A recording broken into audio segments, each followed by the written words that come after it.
Au chapitre politique, c'est une habitude à la mi-août. La Cour des comptes publie la liste des mandats exercés par les responsables politiques et hauts fonctionnaires. L'occasion de faire le point sur ceux qu'on appelle les cumulards, mais aussi peut-être d'apporter quelques nuances. Imad Messoudi.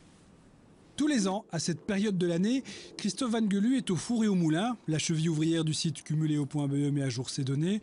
Premier élément d'importance cette année, l'augmentation du nombre de déclarations non remises. Une augmentation qui s'explique. Les conseils communaux du côté néerlandophone ont été mis en place le 1er janvier 2013 et donc peut-être qu'il y a un renouvellement politique qui fait que certaines personnes n'ont pas l'habitude de remplir ces déclarations de patrimoine et c'est peut-être une piste d'explication, il y en a probablement d'autres. Parmi les mandataires à épingler, notons le Premier ministre et son ancienne société de patrimoine.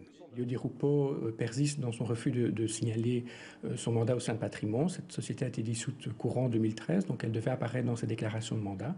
Cumuléo, c'est aussi et surtout la possibilité de voir de façon claire les différentes fonctions des mandataires. De Flamand mène la danse du cumul devant Jean-Pascal Laby, mais à noter que le socialiste a démissionné de tous ses mandats pour devenir ministre dès janvier 2013. Au top des cumuls rémunérés à nouveau des Flamands, le top 5 francophone est libéral et socialiste. Petite nuance tout de même, le cumul n'est pas toujours un choix. Il y a un certain nombre de mandats qui sont des mandats dérivés du mandat principal. Donc pour pousser l'analyse plus loin, il faut entrer dans les listes de mandats et voir le détail. On trouve aussi beaucoup de fonctions d'administrateurs. Ça, c'est aussi dans les mandats rémunérés.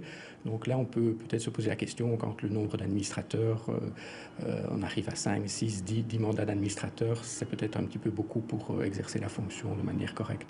Le cumul des mandats, un débat récurrent en politique. Rendez-vous donc l'année prochaine.